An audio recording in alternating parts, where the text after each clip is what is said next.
Doris Burke just wrapped up calling Game 1 for ESPN Radio. She now joins us live from Boston. Doris, Jimmy Butler, this guy's incredible. What more could you say?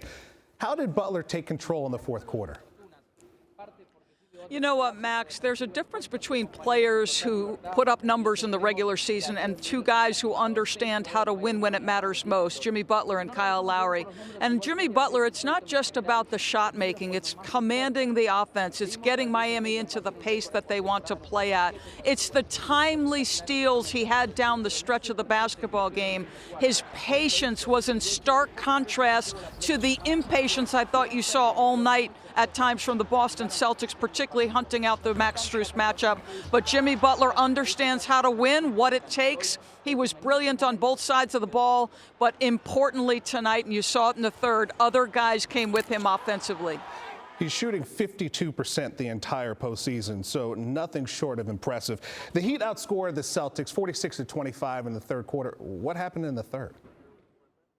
I think two things happened in particular. After having 11 turnovers and giving up 19 points off Miami in the first half, 2 turnovers in the third. They were absolutely brilliant. And what that does is it gives you an opportunity to score. And then the offense started to hum a little bit. This Miami team could not make shots all year. Give Max Strus credit, a monumental third quarter. They attacked him relentlessly defensively.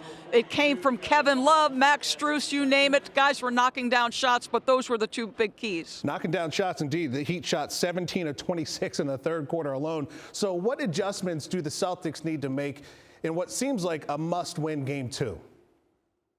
Oh, there's no question about it. I think a couple of things, but the one that stood out to me the most, and again, the postseason is about finding that favorable matchup, and relentlessly they went at Max Strus. But there were times in attacking him that they got impatient and took bad shots. So I think that's one thing Boston will look at when they look at the film. And then obviously Jason Tatum, simply stated, must be better down the stretch. He rushed a little bit. For a guy with 87 or maybe 88 now career playoff games, I was a little surprised at his impatience down the stretch.